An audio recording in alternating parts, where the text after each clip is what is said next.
Well, we've got one of the channels, indeed one of the world's favourite doctors, back with us, Dr. Suneel Dhand. Suneel, thank you so much for coming back. John, it's an absolute pleasure to be with you again. Now, I think the reason your internet, your YouTube work has really taken off, Suneel, and I think it has, is because you're asking fundamental questions that relate to everyone's health. And one of the biggest issues that you've talked about, and it's influenced my thinking a lot, is insulin resistance. So what do we mean by insulin resistance? I mean, I know about insulin as a hormone. It's produced in the pancreas and it lowers blood sugar levels. But what is insulin resistance and why does it matter? Well, what a question, John. And indeed, we will go back right to the beginning and I will pretend that you're someone who doesn't even know anything about insulin or what's going on with health. I know that you know the fundamentals, but this is for anybody watching because I am not exaggerating by any stretch of the imagination when I say that this is the biggest and most devastating pandemic the world has ever seen. Insulin resistance. It is all around us at unprecedented levels. And we will go over in this discussion what it is and how people can go about thinking about it, diagnosing it, and reversing it. But let's start with what it is, because many people watching may have heard the term insulin resistance, most commonly associated with prediabetes and type 2 diabetes. The issue is, and we'll come to this in a moment, insulin resistance has actually been occurring for years, sometimes decades, before the tests that the medical establishment uses, like fasting glucose and HbA1c, start to go up. The problem with insulin resistance is it's not just about diabetes, it is about a whole host, a plethora of medical conditions, ranging from heart disease, autoimmune disease, even cancer. And if we're talking about everyday diseases, there is an intrinsic link. In fact, I would say it is the number one cause. It's not 100% of the time the cause, but the vast majority of the time, the cause for high blood pressure and high cholesterol. So basically, too much insulin is circulating in the systems of, I would say, well over 70 to 75% of everybody around us in the United States and United Kingdom. So it's so important that the medical establishment talks about this, keeps on pushing for natural reversal, and that the general public understand this as well. So what strikes me there, this is sort of an amazing aspect of human physiology, really, isn't it? When sugar starts to go up in the blood, that's detected by the pancreas. The pancreas produces more insulin and it's able to compensate. So basically, someone can be developing insulin resistance. The insulin's not doing its job properly because the insulin receptors are getting... So if you eat more and more sugar, you make more and more insulin. And these poor old insulin receptors, because the insulin levels are high, I guess we could say we're hyperinsulinemic, is going bang, bang, bang, bang, bang, bang, and it's wearing out these receptors. So the insulin receptors are no longer working properly. And to get the effects that we need the insulin and the receptors. But because the receptors are going off a bit, brilliantly, the body compensates by producing more insulin, which is really quite amazing. But that's doing, the higher the insulin levels, presumably that's accelerating the bang, bang, bang on the insulin receptors, is it? That's right. Yes. You nailed a few key points there. So if we go back, say, a generation or two, the way that people used to eat, our ancestors, they used to eat firstly in moderation. They didn't eat insane quantities. Unfortunately, let's be blunt, like people are eating now. Yep. They ate moderate amounts of carbs and sugar. So it's very important that we remember when it comes to insulin, this is the hormone secreted by the pancreas to basically lower blood sugar. Yep. Blood sugar is so toxic to the body that we only have about a teaspoon of sugar in our bloodstream. Anything more than that, and cells start to get damaged. So carbohydrates, so we're talking about bread, rice, pasta, junk foods, pure sugars in snacks, etc., chocolates, cakes, they initially, as soon as we eat anything which contains carbs or sugars, our body immediately, and I'm going to try to simplify things as much as I can, kicks in a response to urgently lower the blood sugar, bring it under control. So we go back a couple of generations, and during, say, a 24-hour period, the average person may have had an insulin spike, and maybe just another small one.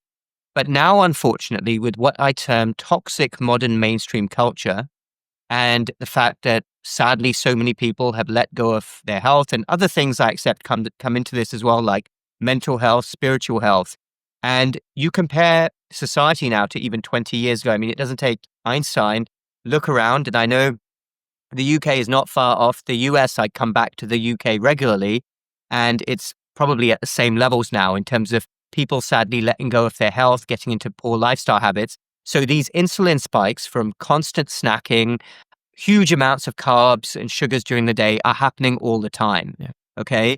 And the problem, and this could apply to many sort of physiological or engineering systems, is when you have too much of something, resistance develops. Yeah. So you take all the cells in your body, in organs like the liver, in muscles, that's another big one. Yeah. If you are consuming a moderate diet, having a good lifestyle, they will all be sensitive to insulin. So as soon as you consume your carbs or sugars, your body has no trouble in getting the glucose into cells. The insulin receptors on the cells work.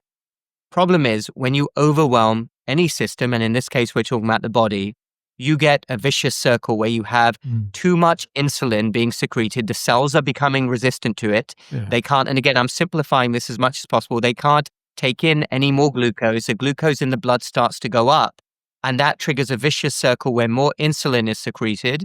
And the problem with this is that insulin is the fat storage pro-inflammatory hormone. If you have too much of it circulating in your body, it is going to cause immense problems, ranging from very obviously weight gain, first and foremost, because it's a fat storage hormone, and those carbohydrates get converted into fatty acids via a process called de novo lipogenesis. That's getting very scientific about it. But if anyone simply wants to think, if you are overwhelming, if you're pummeling your body with carbs, your insulin levels go up by a very significant degree. All this insulin is circulating, and it's going to make you gain weight. It's going to make fat loss very difficult. It's going to stimulate more hunger, and it's going to cause a lot of inflammation and lead to an array of other illnesses. Even cancer has a strong association with insulin resistance. People are not talking about that enough.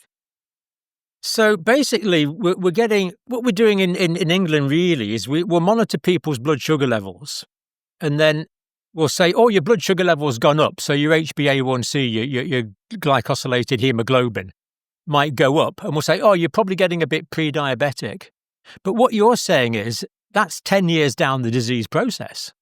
We should have picked this up 10 years ago, because the fact that the blood sugar is starting to go up means that the increased insulin mechanisms are no longer able to compensate. So we're horrendously late to the party.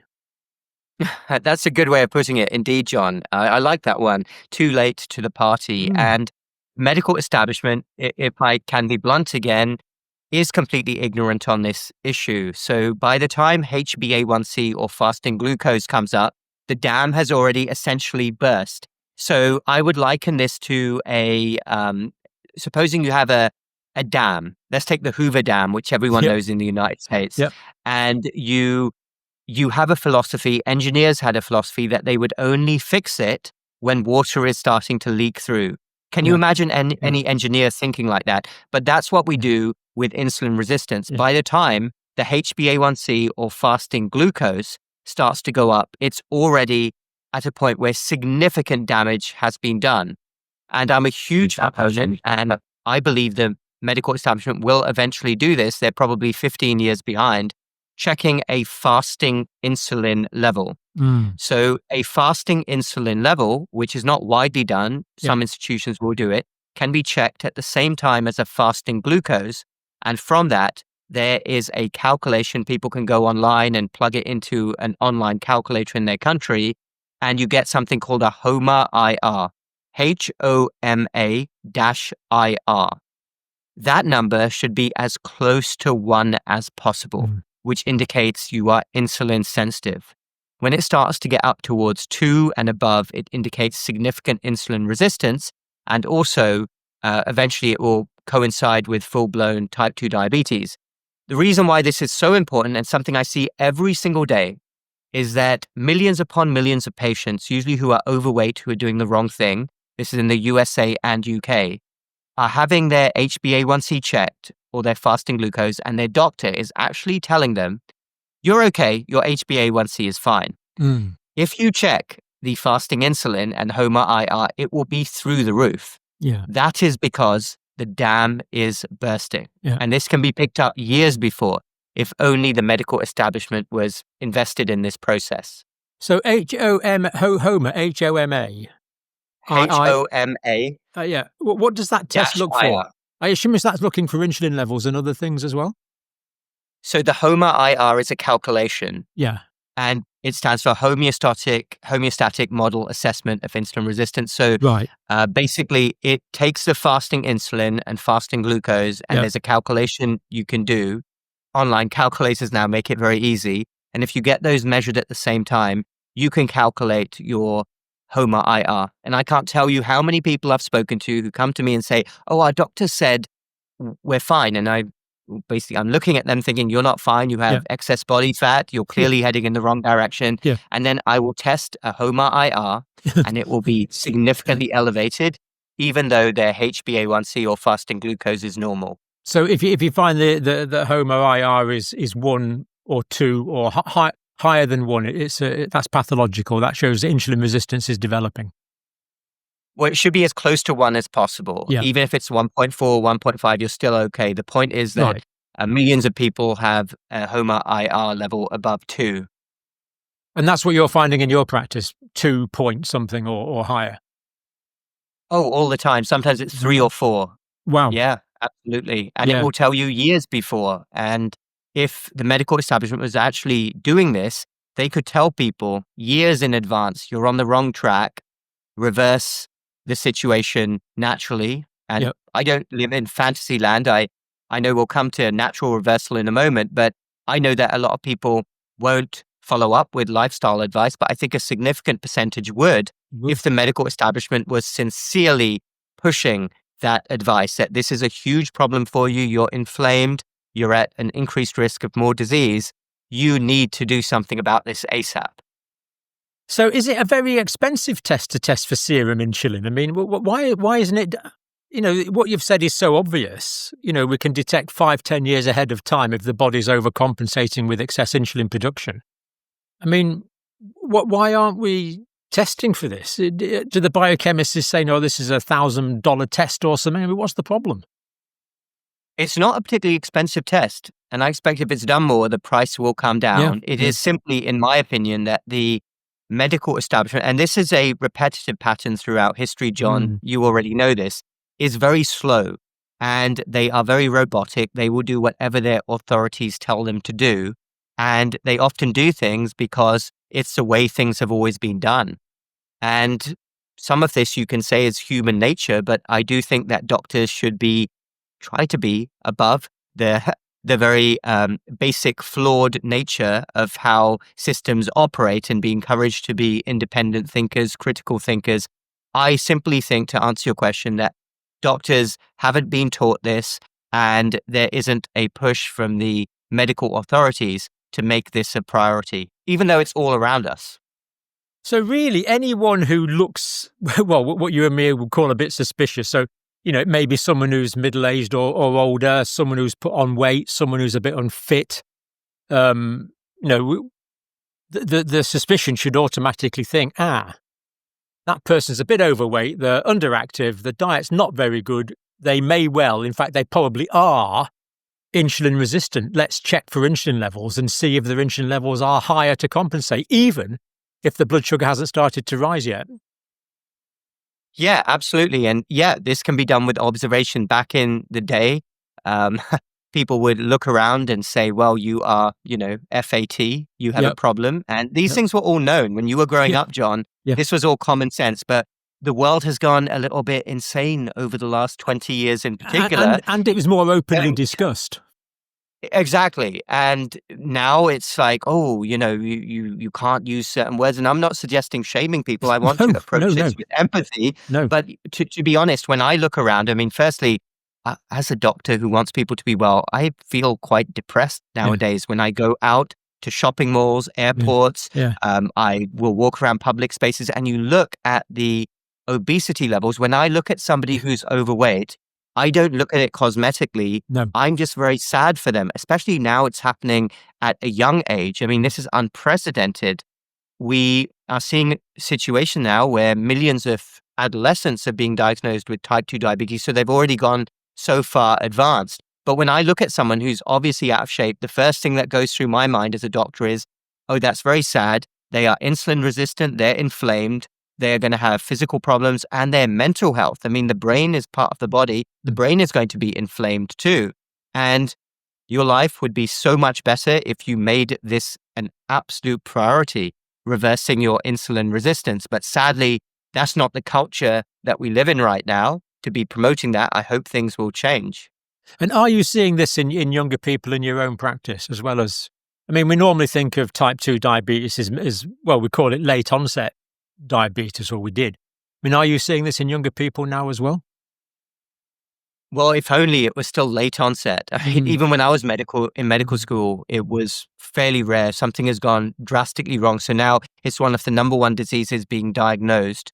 And you look statistically now, so almost 2 in 10 of the population of the United States is officially type 2 diabetic. You have 1 in 3 with the official diagnosis of prediabetes. And estimates suggest, and certainly this is in line with my research and thinking, probably well over 70 to 75% of the USA is insulin resistant. It used to be well under 20%.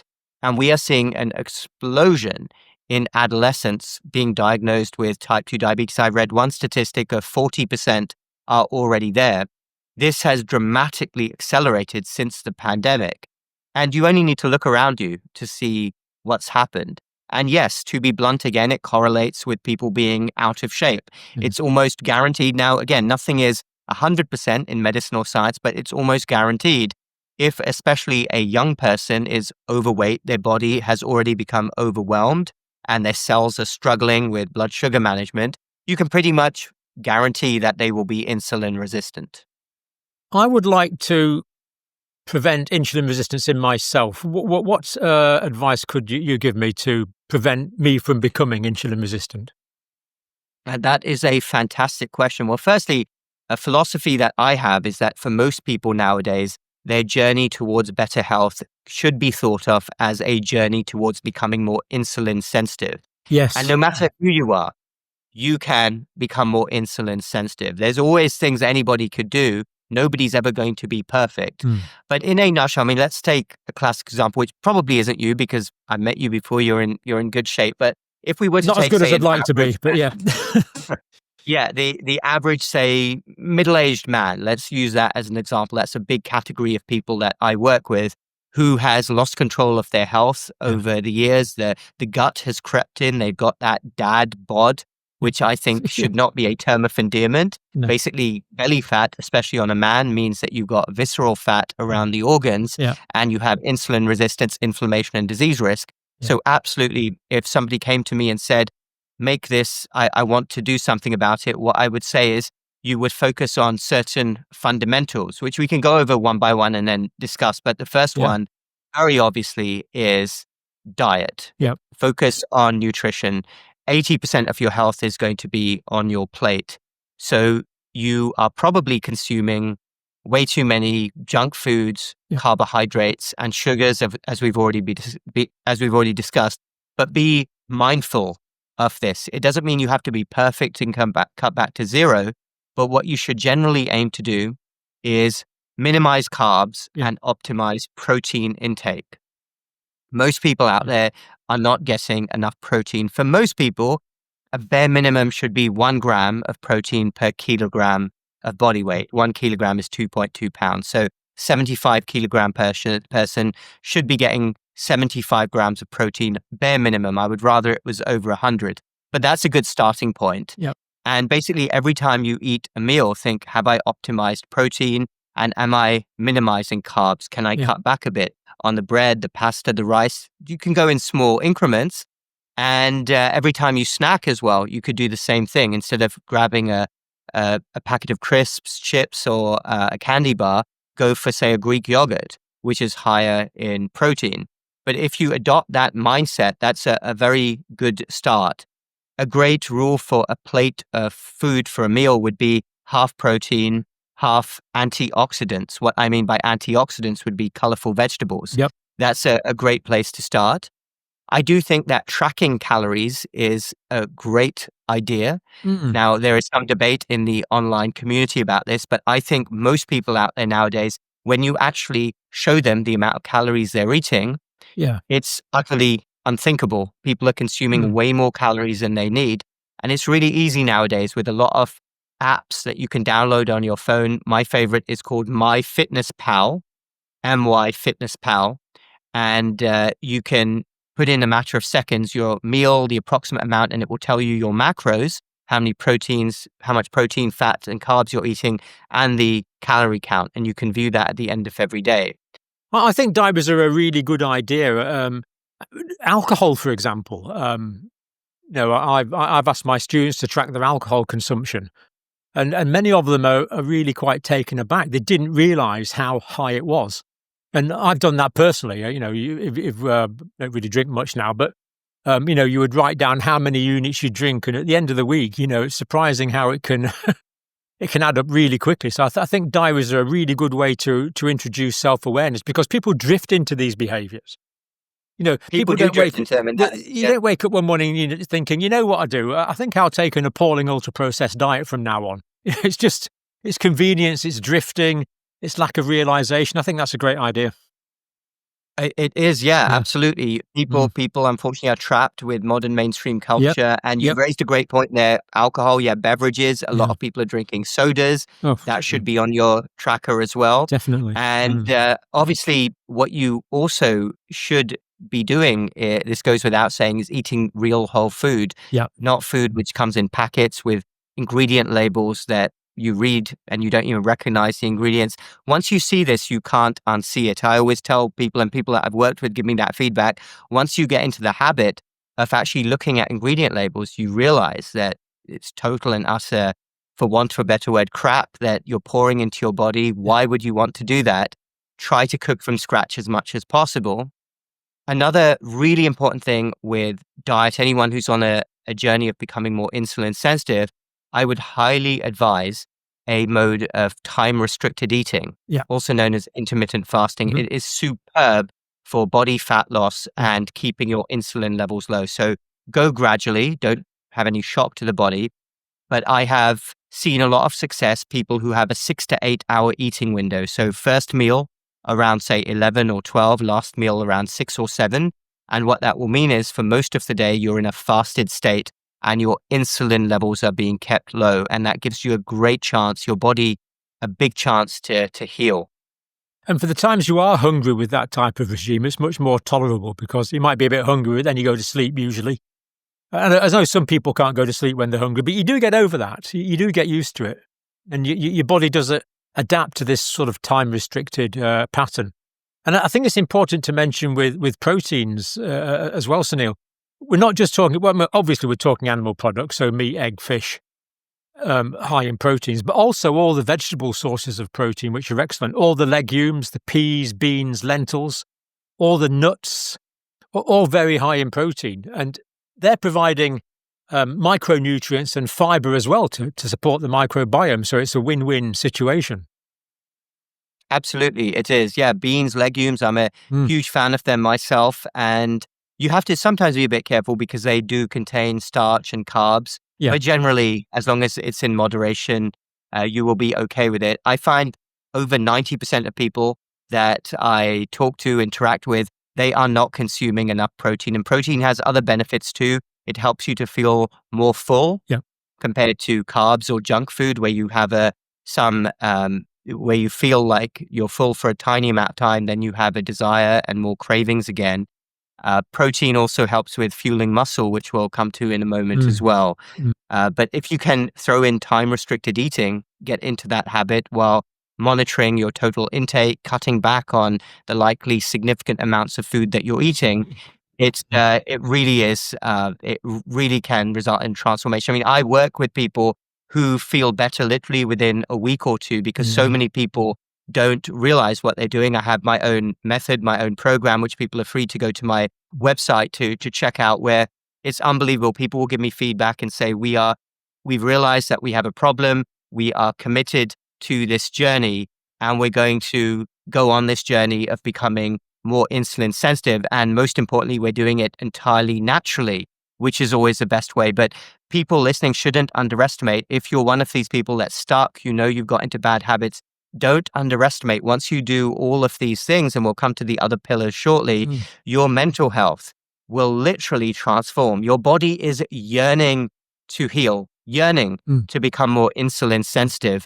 It's just that millions of people are sadly stuck right now, and they are surrounded with all of the wrong things. I mean, you look at any ad on TV, modern mainstream culture, don't underestimate. If you are surrounded with people who have bad habits, that's going to keep taking you in the wrong direction as well.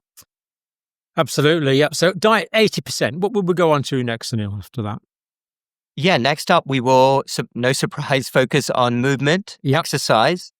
That is absolutely key. And a few broad principles to remember. Cardio mixed with strength training. This doesn't mean becoming a bodybuilder.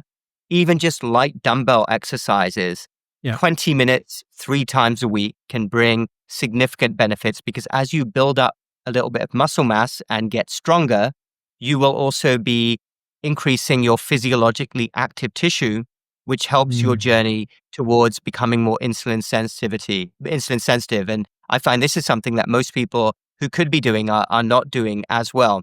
My own personal rule, if you can do it, 1 hour a day, no excuses, whether it's going to the gym, whether it's a brisk walk in nature, whether it's your workout with dumbbells at home. It's only 4% of your day. And a lot of people I speak to are very busy, and they think, how could I do 1 hour a day? Well, firstly, again, it's only 4% of your day, but also it's not about that 1 hour. It's about everything else that happens in the remaining 23. You have more focus, clarity, you have a mood boost. Many people find they're more productive. They sleep better at night. Exercise is truly life-changing once you make it a non-negotiable part of your life. And I work out in the gym, hour every day. I have my own routine. And something else I'd recommend is people, if they're doing strength training, alternate your upper with your lower body and core. And those are all technicalities. The main thing is, if you aren't moving around enough now and you aren't lifting even light weights, this is an easy win for you, and don't underestimate what it's going to do for other aspects of your life as well. If you commit to moving more, if you're not doing anything right now, simply walk. Okay, that would be a good start. Most people are not walking enough. If you walk, especially after meals, that can really help you to not only burn calories, but you also are becoming more insulin sensitive as you do so.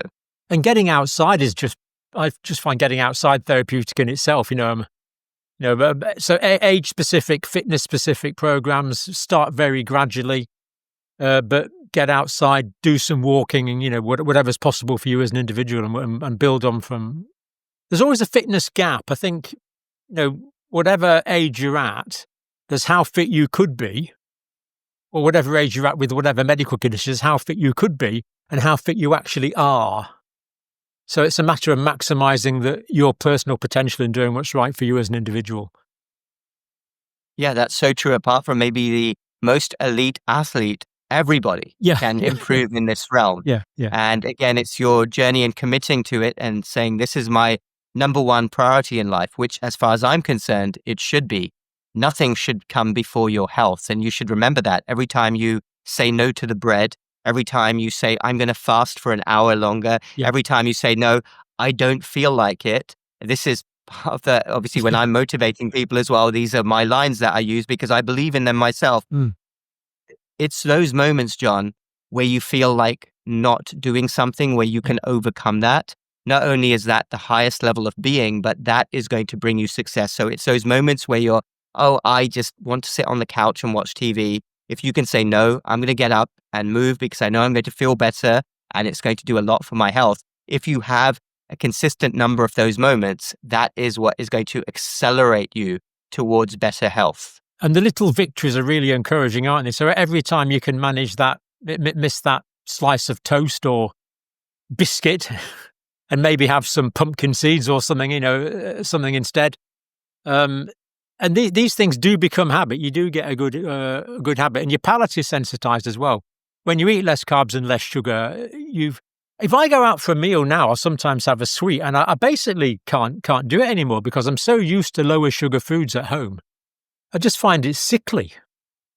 No, it's just too much sugar. You re-educate your palate. It's a process to do that. I agree. That is such a good point. Is your third pillar?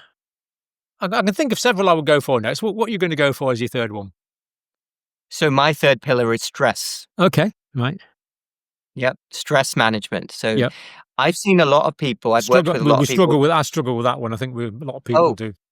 It is ubiquitous all around us. I've seen a lot of people who are doing everything right with their diet, their exercise, but they are overwhelmingly stressed, and that is impairing their health journey, whether it's holistically losing body fat, whether it's improving markers like their blood pressure and other inflammatory markers. So why this is an issue, John? So if we back up a little bit, stress is there for a reason. Obviously, the goal is not a stress-free life. That's impossible and would probably also be boring for anybody who's slightly motivated. The problem is that the initial stress reaction was designed as a fight or flight response for good reason. Where we came from, we faced a stress and we urgently had to either fight the stress or run away fast to simply survive. The problem with modern day living is that those stress hormones, which are primarily cortisol and adrenaline, are consistently elevated because people have these ongoing low-level stresses, whether it's to do with work, family life, what's happening in the world, which is a really bad one to have as your stress. We'll come to that in a moment. But the problem with these ongoing stresses is that they are destroying your body. They're also directly elevating your blood sugars, which, as we said at the beginning, is going to destroy you. So I know very well that this is something which is easier said than done. It's very easy for any doctor or coach to say, work on stress. But the question is, how does anybody do that? So I always emphasize that this is something highly unique to you, and go for the small wins again. So every little thing you can do during the day to lower those cortisol levels and take your mind to a better place, whether it's meditation, whether it's an exercise session, that works for me. An hour at the gym will make me feel less stressed instantly. Whether it's a walk in nature, whether it's a warm bath, whether it's a comedy show, whether it's spending time with your family, have an acute awareness that everything you do, even if it's for 30 minutes, is going to help you to lower your stress levels. And then long term, you can think about other things. Do you have to make a change in your career? Do you have to do something different with any other aspect of your life? Those are not easy problems to solve, but you can get some small wins by at least doing something every day that makes you feel a bit better and takes your mind to a better place. Yeah. So it's thinking about the long-term strategies. I mean, I've noticed this more as life goes on.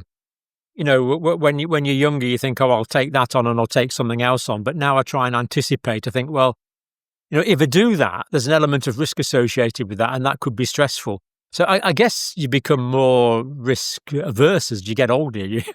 Once you've made the mistakes that cause ongoing stressful situations, you're less likely to do so. And you know, maybe you become more willing to accept your lot in life, as it were. You know, this is the parameters of who I am and what I do. We get into all sorts of spiritual and philosophical positions on that. But I also like the little wins idea. You know, any little win is good because the little wins add up to bigger wins in the longer period of time.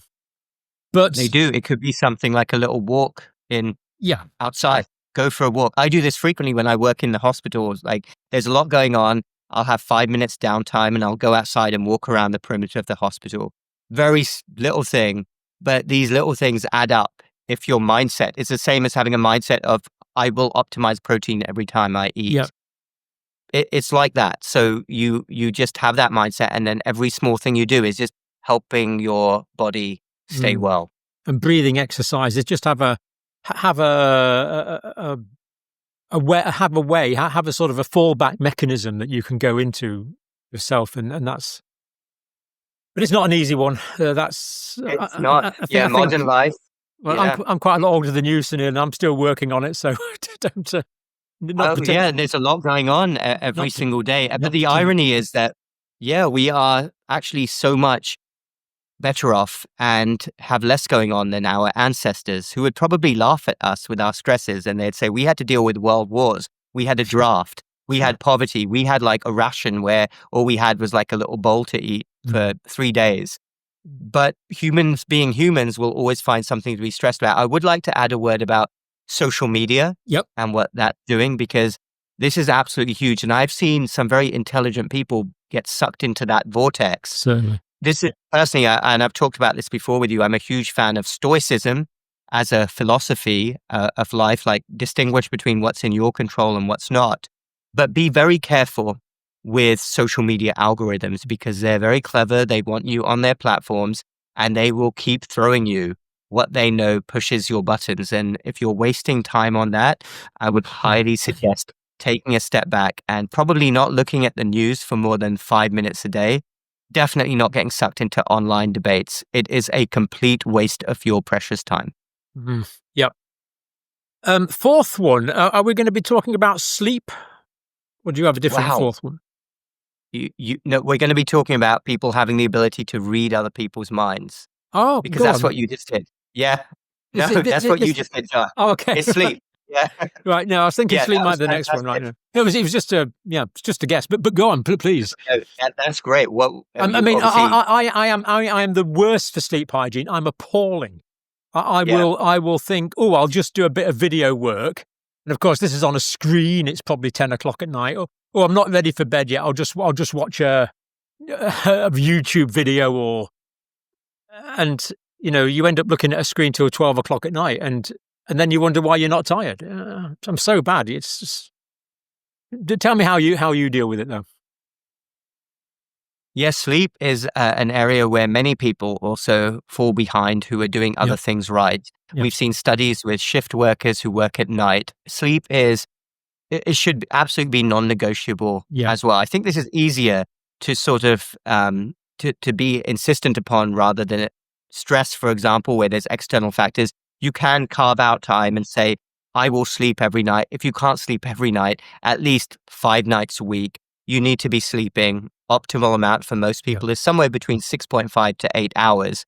And sleep is really when your body regenerates, it heals itself, replenishes. And we've all had an experience where we've been sleep deprived, and then we have the most amazing night's sleep, and we just feel so good afterwards. And that's really our body do. telling us, thank you for giving me a rest. And we need to make that non-negotiable. So good sleep hygiene, don't eat or drink too late, have a winding down routine. That's important. Yep. Late night A lot of snacking. people eat and alcohol as well. Now, I'm not by any stretch of the imagination someone who says no alcohol. In fact, moderate alcohol, there's studies that it may even be beneficial. I'm not talking about loads of alcohol, but if you do drink earlier in the evening, not close to when you go to bed. That's important. Be like our former queen who had a gin and tonic every single afternoon, but didn't drink in the evening because yes, it can impair sleep. And don't look at bright screens too late at night. If you watch something, certainly you can watch, as I actually often do, a show or something else on the screen, dim the light a little bit. That will help you to sleep better. Make sure the room is cool. A lot of people sleep with the room too hot, and that's not good, waking up at night too warm. Yeah, and I find an eye patch helps as well, because it stops me waking up early in the morning. It actually makes quite a big difference. Or if you've got a room that's actually very dark. I mean, sometimes I'll go away and stay in a hotel or something, and it's a very dark room, and I'll wake up and I'll be amazed how late it is.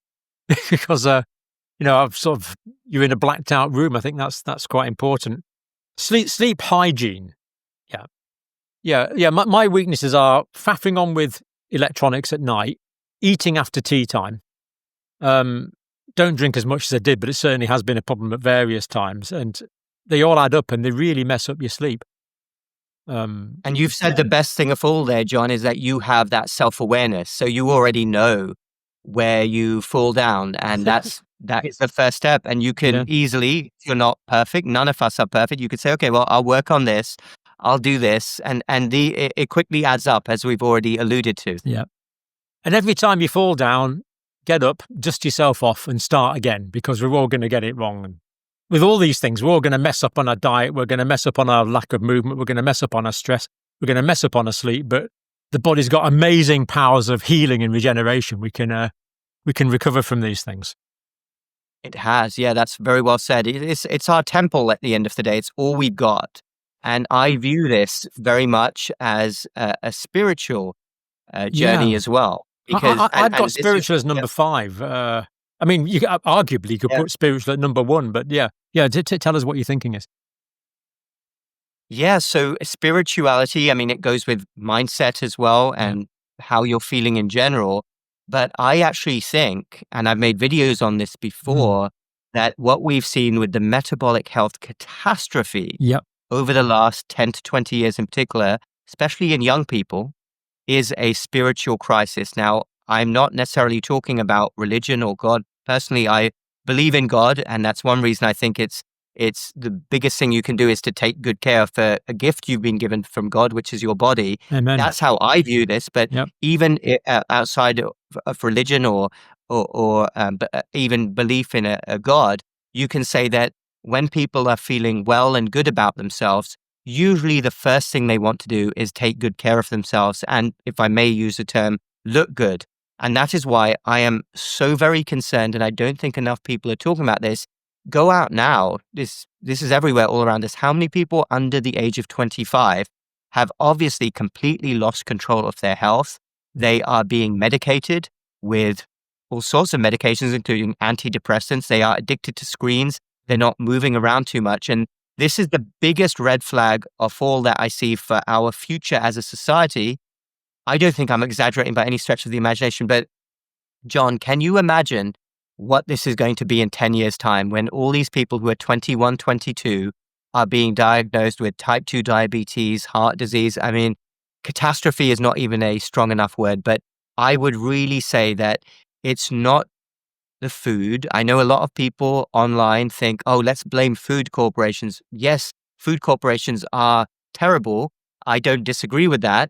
But I don't think that the food environment has changed a lot in the last 20 years. Certainly in the US where I am, we had terrible processed foods. It's also a cultural shift that has happened in certain countries, not all countries, where young people kind of feel lost. They haven't got good role models. They're addicted to their screens, social media, and they don't have that sense of community and purpose anymore.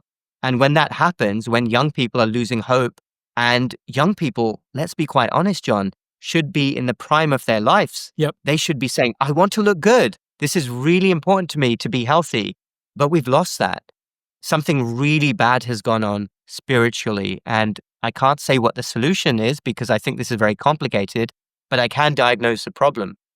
In essence, you could argue that all the previous points we've talked about, the bad diet, the lack of movement, the stress, the poor sleep hygiene, are all symptoms of this fundamental human spiritual problem. Indeed, you could argue that. Yeah, I've got a sixth one, Suneel. See what you think. And I think you've actually already covered it, really, to an extent. But being with others and helping others in the same room, on the same walk, on the same drive, not as we are now. Although I'm thoroughly enjoying the interaction. Which says a transatlantic flight, but today you'll be interacting with people. You'll be with your wife, you'll be with friends. Same for me. I'll be interacting with other live human beings, and without being at all disrespectful, we'll be touching other human beings. There's a reason why we shake hands. Social interactions, and what I think is. What helps me massively is in fact, I probably go so far in this, I find it difficult to accept help myself, but helping other people, being useful, having a sense of purpose. So, and there's always things that you can do. I tell you what you could do. You could go out and you could talk to someone nicely. You could be polite. You could say hello. You could ask someone how they are, but not in a perfunctory way, in a genuine way. You can look around for local clubs. There might be meal clubs that you can work in. There might be some cleaning working, anything that you can do that helps other people, because that is good for other people, but it's also really, really good for the individual. That's what I found. Do you find that? John, I was listening there in awe. That should be a sermon, actually. What you've said there hit so many nails on the head. Mm, Indeed, I mean, we are, in my opinion, we are supposed to be creatures of purpose. Yeah. And it should all be about helping others. What are you bringing to others around you? That should be the very meaning of life. We're not living individually. And everything that I talked about so far, no matter what your age, whether it's diet, exercise, stress, sleep, as you've alluded to, that can only really happen if people are motivated to do so. That's why I'm calling for a huge cultural change here in how we approach this.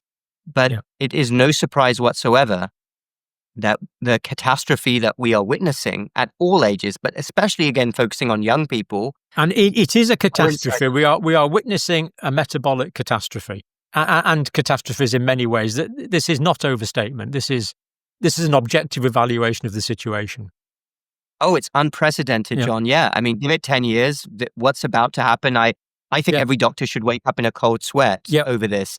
But I don't think it's any accident that this has coincided with the rise of social media and screens, because for the first time ever, you have young people who can essentially live a life all on their own. They can sit at home, be on a screen, they can order food. They don't even need to interact with people anymore. I don't think that a lot of the time parents are also, I mean, we have to be honest, parents are addicted to their screens as well. We're in uncharted territory. This has never happened before. So every single week we're learning something new.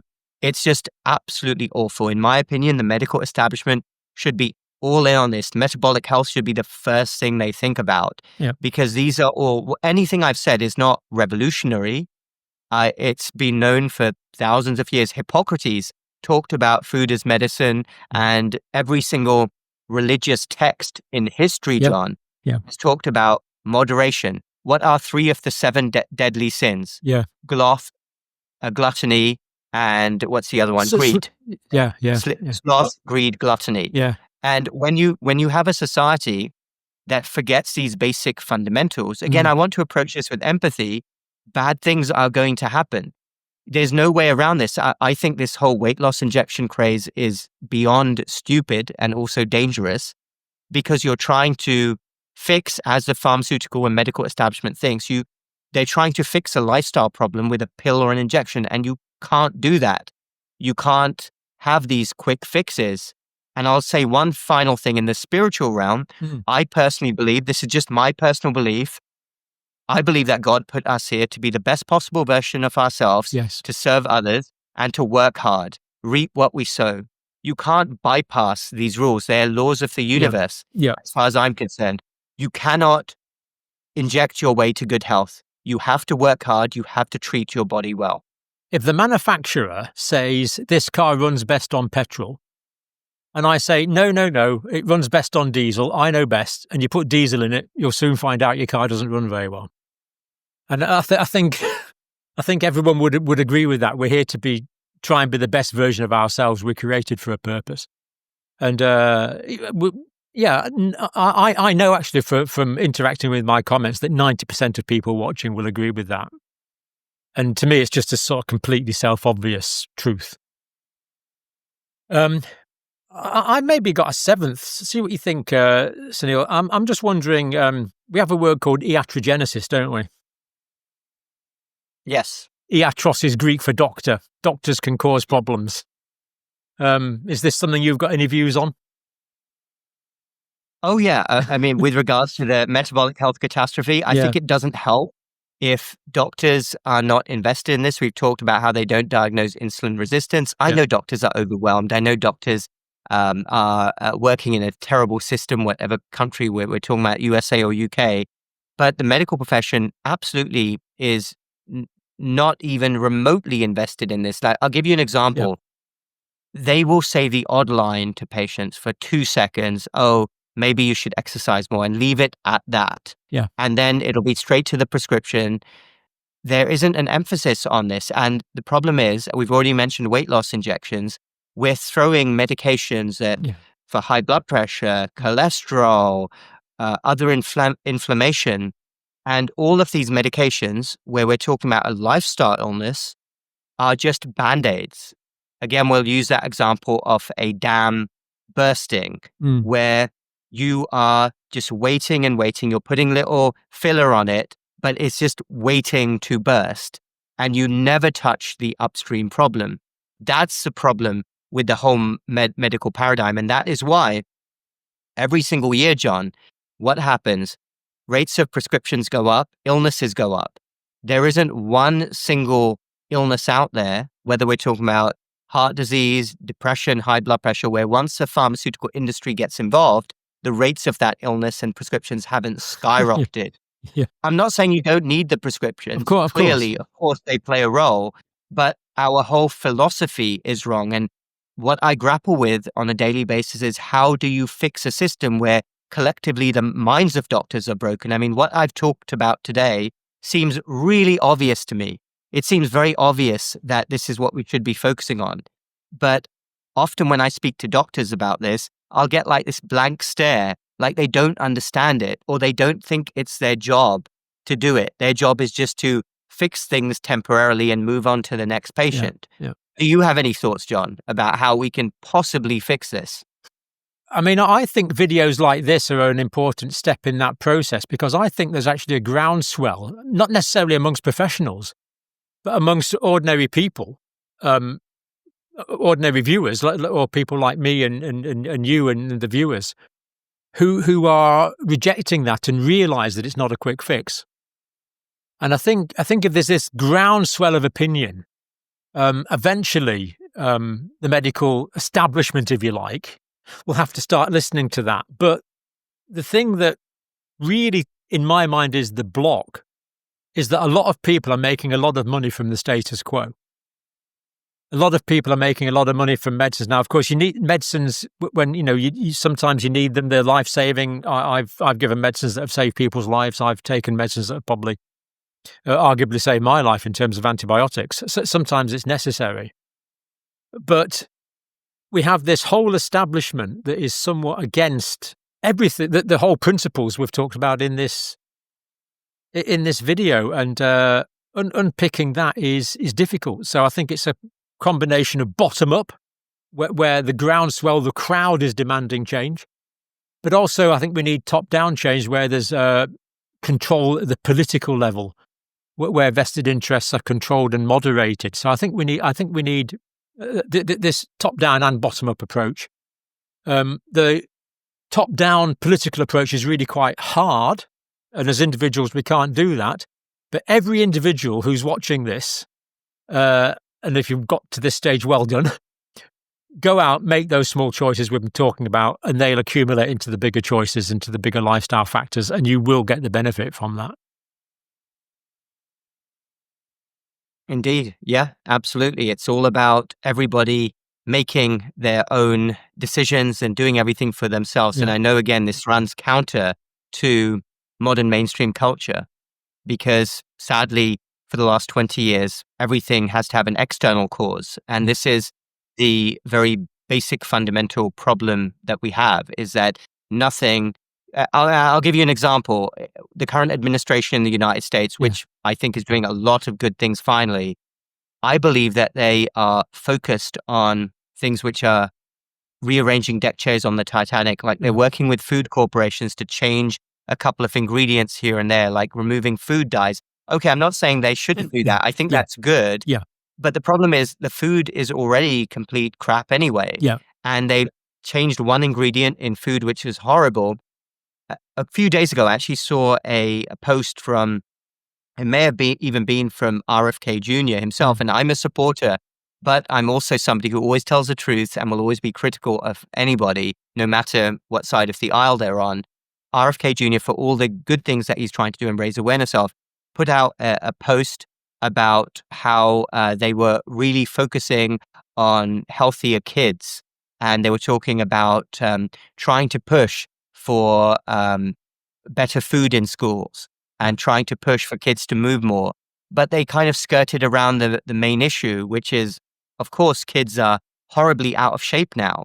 And I'm not suggesting you put that into words, but this is an example of how modern mainstream culture always doesn't want to just direct things head on. Like he could have easily put out a post describing why it's dangerous to be out of shape, Yeah. what it means scientifically for the body. But the whole post was kind of like going around that issue. Yeah, move a bit more, eat a bit. Why don't you just get to the point? And to me, that's a duty of the medical profession, to tell the truth empathetically, compassionately, but don't skirt around it. Don't worry about political correctness. Yeah. Tell people the truth. There is a huge faction in society, and I can use a W word if you like, who think that it's a bigger crime. And I want you to really think about this, and everybody watching, they think in their minds it is a bigger crime to fat shame somebody than it is for that person to die of a heart attack from advanced diabetes age 35. I had a friend who died in his mid-late 40s who was incredibly overweight, and after his funeral I thought, I failed that guy. Okay, we've got some things wrong over the years, but we've always known that the significant obesity is a big risk factor, and I thought I should have been more challenging. Now, this is a guy I considered a friend, and I didn't challenge him, and he died. And after that, I decided that's not going to happen again. I'm going to challenge people, and if that makes me a bit unpopular, or that's kind of okay, really. If that makes me a bit impolite, and of course, you say things in the most sensitive way you can, but people have to get the message. And if people interpret that as me being a bit impolite, then I'd prefer to have that on my conscience than a death, to be quite honest. We need to challenge people much more than we are. If someone's eating inappropriately, we need to tell them. If someone's clinically unfit, we need to tell them. If someone's severely overweight, we need to tell them. I mean, they're going to know this already, perhaps, but, I think we have to be honest about it. If someone's not moving enough, if they're stressed, if there's a sleep problem, if there's a spiritual problem, if they're not helping others, if they're taking the wrong treatments, let's talk about it. What is our role if it's not to bring some... I don't want to be arrogant about it, but we understand certain scientific medical principles, and but they're no good unless we operationalize them. And a big part of that is communicating it. And I think we're perhaps... Even now, I think I'm still too shy to talk about it, and I'm probably more forthright than most people I know. Let's get out there and help people's health. Otherwise, why be in the health and healing lines of work? Exactly. You're a good person, John. I mean, look back to the 1970s to 1990s even. Yeah. People did that. You can even look at TV shows where it was frowned upon. Yeah. We've had a huge cultural change. We have. And it's so funny how this hasn't happened in certain other cultures. It hasn't happened in France or Italy. It's happened in this sort of Anglo-American culture. Ireland follows, Australia follows. That's why I say it's a cultural phenomenon more than anything else. But if it isn't the duty of someone in healthcare to be honest and do so in a compassionate way, then what's the point of being a doctor if you let somebody's health fail? That's total neglect. And yes, I accept that a lot of people won't listen, but at least you tried. And we shouldn't underestimate, if you keep pushing something, this happened with smoking, eventually a fair percentage of people do listen. I mean, look at what happened during the pandemic. The medical establishment made people lock down for basically no reason by telling them to do so. So I'm convinced they could get people to make healthier choices. Yeah. Compassionate counterculturalism. I think that's the new approach we've just coined. Exactly. And we shouldn't forget it's like an avalanche as well of behaviors. This is also something which is not talked about enough, but human beings mirror the behavior of people around them. And this is a social phenomenon as well. If everybody's overweight, eating unhealthy, a lot of humans will be just do what people are doing around them. We've all heard the phrase, monkey see, monkey do. But it is true. If you look at patterns of human behavior and psychology, people do what everybody else around them is doing. This is why when a lot of people go in a certain direction with their health, it quickly turns into an avalanche. So let's hope we can get the avalanche moving in the other direction. Absolutely. So remember, you are a unique, created individual. Whether you believe you were created by God or whether you believe you were created by an evolutionary process doesn't matter too much. You are unique. And this body is what you have. Optimize it, make the best of it, and use that to help other people, and that will help yourself. As always, Suneel, I didn't think this one would last very long. We're actually on 1 hour. Wow. Okay. Good amount of information for Yeah. everybody to digest. No pun intended. Good digestion. None at all. As always, Suneel, thank you so much. Wonderful insights and great discussion. And I know you are reaching a lot of people, so you're doing a good job. Keep doing it. Thank you. Thank you, John. Wonderful to join you. You too.